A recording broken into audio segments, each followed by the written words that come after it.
Hello friends, welcome back to my channel. আশা করছি সবাই ভালো আছেন। নতুন বছরের শুভেচ্ছা, ভালোবাসা এবং অভিনন্দন সকলকে জানাই। সকলে ভালো থাকুন, নতুন বছর সকলের ভালো কাটুক। তো আজকে একটা নতুন রেসিপি নিয়ে আবারও আপনাদের সামনে এসে হাজির হয়েছি। আজকে তৈরি করছি চিকেন ইয়াকনি পোলাও। একদম কম সময়ে কম উপকরণ দিয়েই তৈরি হয়ে যাবে। চলুন আপনাদের সাথে শেয়ার করি আজকের রেসিপি। তো প্রথমেই আমরা চালের মেজারমেন্টটা করে নেব। আমি এখানে বাসমতি রাইস নিয়েছি 500 গ্রাম, চিকেন নিয়ে নিয়েছি 750 গ্রাম, নর্মাল রেগুলার কাট চিকেন আমি এখানে ইউজ করছি। এখন চিকেনটাকে একটু সিদ্ধ করব। তো আমার হাতে একটু সময় কম, সেজন্য আমি প্রেসার কুকার করছি চিকেনটা সিদ্ধ করার জন্য। প্রেসার কুকারের মধ্যে চিকেনটা দিয়ে দিচ্ছি।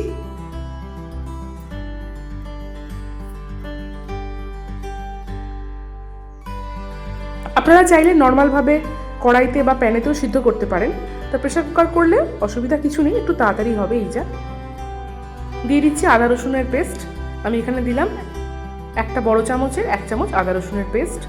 দিয়ে দিচ্ছি দুটো মাঝারি সাইজের পেঁয়াজ, আর কিছু গোটা মশলা দিচ্ছি। তেজপাতা দিচ্ছি 3-4টে, দুটো ছোট এলাচ দিলাম, দিচ্ছি কয়েকটা দারচিনির টুকরো, একটা ছোট তারাফুল বা স্টার আনিস দিলাম, দিচ্ছি একটু জয়িত্রী, কয়েকটা গোটা কালো গোলমরিচ, কয়েকটা লবঙ্গ, হাফ চা চামচ পরিমাণে গোটা জিরে, আর হাফ চামচ পরিমাণে গোটা ধনে। দিয়ে দিচ্ছি স্বাদ মতন লবণ। এখানে আমি হাফ চা চামচ পরিমাণে লবণ দিলাম, আর দিচ্ছি সামান্য একটু চিনি, 1/4 চা চামচ চিনি দিলাম। এবার পরিমাণ মতো জল দিয়ে দিচ্ছি। আমি এখানে 2 কাপ জল ব্যবহার করছি। এবার প্রেসার কুকারের ঢাকনা বন্ধ করে 2টো সিটি পড়া পর্যন্ত অপেক্ষা করব। ততক্ষণে চালটা একটু ধুয়ে পরিষ্কার করে নেব। চালটা 5-6 বার জল বদলে বদলে ধুয়ে একদম ট্রান্সপারেন্ট করে নিতে হবে। আর আমরা যে চিকেন স্টকটা বানাবো সেটা ছাড়াও কিছুটা জল লাগবে, সেজন্য এখানে মোটামুটি 5 কাপ মতো জল আমি একটু গরম করে রেখে দিচ্ছি। 2টো সিটি পড়ে গেছে, চিকেনটা খুব ভালো মতো সিদ্ধ হয়ে গেছে। একটুখানি রেস্টিং টাইমে রাখছি। ততক্ষণে আমরা কড়াই বসিয়ে দিয়েছি গ্যাস ওভেনে। এবার এর মধ্যে দিয়ে দেবো রিফাইন্ড অয়েল, তাতে কয়েকটা আলু ভেজে নেব। দিয়ে দিচ্ছি মোটামুটি 4 টেবিল চামচ পরিমাণে রিফাইন্ড অয়েল, সামান্য একটু লবণ দিয়ে দেব। এবার বেশ বড় বড় করে টুকরো করে কেটে রাখা আলু একটু লালচে করে ভেজে নেব। চিকেন ইয়াকনি পোলাওতে জেনারেলি আলু ব্যবহার করা হয় না, তবে আমরা বাঙালিরা তো একটু সব কিছুতেই আলুটা ফ্লেভার করি, সেজন্য একটু আলু দিলাম। আর ঘরোয়াভাবে বানানো হচ্ছে, একটু আলু দিলে অসুবিধা তো কিছু হবে না, সেজন্য একটু আলু দিলাম। আলুগুলো ওদিকে ভাজা হতে থাক, এদিকে আমরা প্রেসার কুকারটা খুলছি। দেখুন চিকেনগুলো খুব সুন্দর সিদ্ধ হয়ে গেছে। এবার চিকেনগুলোকে একটু আলাদা করে তুলে এক জায়গায় সরিয়ে রাখছি।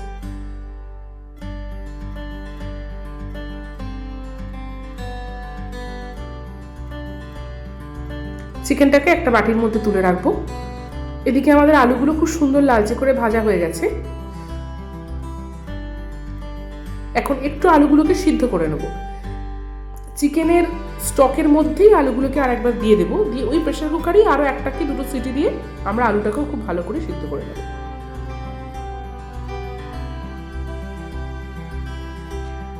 এবার আলু ভাজার তেলের মধ্যেই আমি কয়েকটা পেঁয়াজকে বেরেস্তা করে নেব।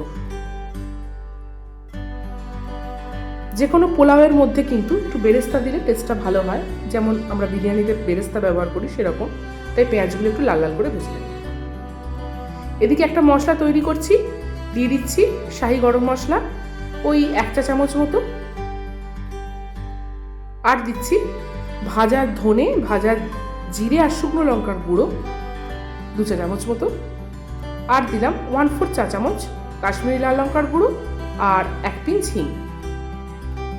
আর এদিকে আরও একটা বোলের মধ্যে নিয়ে নিচ্ছি হাফ কাপ গরম জল, তার মধ্যে দিচ্ছি কয়েক পিঞ্চ কেশর, আর 2 ফোঁটা মতো দিচ্ছি খাবারের আতর। পেঁয়াজগুলো বেশ লাল লাল করে ভাজা হয়ে গেছে। পেঁয়াজগুলো একটু কড়া করেই ভাজবো। একটা বাটির মধ্যে তুলে রাখছি বেরেস্তাটা। এবার ওই তেলের মধ্যেই, মানে পেঁয়াজ ভাজার তেলের মধ্যেই দিয়ে দেবো 1 চামচ পরিমাণে ঘি। তার মধ্যে কয়েকটা গোটা গরম মশলা দিলাম, ওই দারচিনি, লবঙ্গ, এলাচ আর সামান্য একটু কালো গোলমরিচ দিয়ে এবার সিদ্ধ করা চিকেনগুলোকে একটু হালকা ভেজে নেব। এদিকে প্রেসার কুকারটা খুলছি, আলুগুলো খুব সুন্দর সিদ্ধ হয়ে গেছে, আলুগুলোকে তুলে রেখে দেব। একটা বাটির মধ্যে আলুগুলোকে তুলে রেখে দিচ্ছি। আর চিকেন স্টকটা, যেটাকে আমরা ইয়াকনি বলি, এই ইয়াকনি দিয়েই কিন্তু অ্যাকচুয়াল পোলাওটা হবে, সেজন্য এই ইয়াকনিটাকে আমরা আলাদা করে একটু স্টক করে রাখছি। আর ওই কেশর আর আতর মেশানো জলটাতে আমি 2 চামচ কেওড়া জল মিশিয়ে রেখে দিলাম। এদিকে চিকেনটা আমাদের ভাজা হয়ে গেছে, এর মধ্যে ধুয়ে রাখা চালটা এবার দিয়ে দেবো। এবার চাল আর চিকেনটা কিন্তু খুব ভালো করে ভেজে নেব। পোলাওয়ের চাল কিন্তু খুব ভালো করে একটু ভাজতে হয়, যতক্ষণ না চালটার কালার ট্রান্সপারেন্ট হয়ে যায় ততক্ষণ পর্যন্ত। 2 থেকে 3 মিনিট টাইম নিয়ে ভেজে নিয়েছি। এইবার স্টকটা দেব। আমি এই কাপের মাপ করে চাল দিয়েছিলাম 5 কাপ, এই কাপের মাপ 100 গ্রাম, 5 কাপ দিয়েছিলাম 500 গ্রাম চাল। এবার 500 গ্রাম চাল মানে 5 কাপ চালের জন্য আমি এখানে 10 কাপ জল আর স্টক মিলিয়ে ব্যবহার করব। 5 কাপ দিয়ে দিলাম ইয়াকনিটা, আর 5 কাপ দেব গরম জল, যেটা আমরা আগেই করে রেখেছিলাম।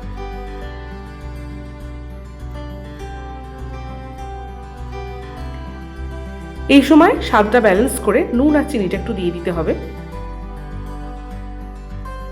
দিয়ে একদম ঢাকনা দিয়ে 10 থেকে 15 মিনিট মিডিয়াম লো ফ্লেমে একটু বয়েল করে নিতে হবে। 15 মিনিট বাদে আমি ঢাকনা খুলছি। দেখুন ভাতগুলো কিন্তু খুব সুন্দর সিদ্ধ হয়ে গেছে। এইবার এর মধ্যে সিদ্ধ করা আলুগুলো একটু সাজিয়ে দিয়ে দেব।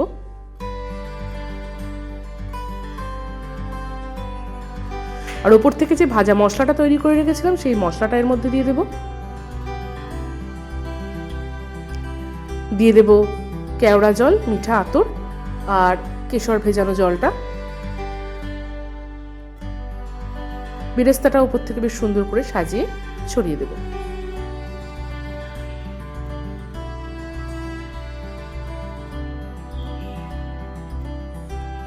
আর দেব একটু গাওয়া ঘি।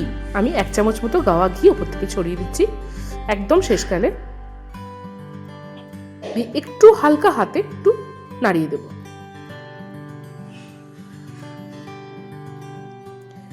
ব্যাস একদম তৈরি আমাদের চিকেন ইয়াকনি পোলাও। হালকা হাতে নাড়িয়ে চাড়িয়ে 5 মিনিট রেস্টে রাখলেই তৈরি আমাদের চিকেন ইয়াকনি পোলাও। রেসিপিটা কেমন লাগলো অবশ্যই আমাকে জানাবেন। ভালো লাগলে চ্যানেলটি শেয়ার এবং সাবস্ক্রাইব করতে ভুলবেন না।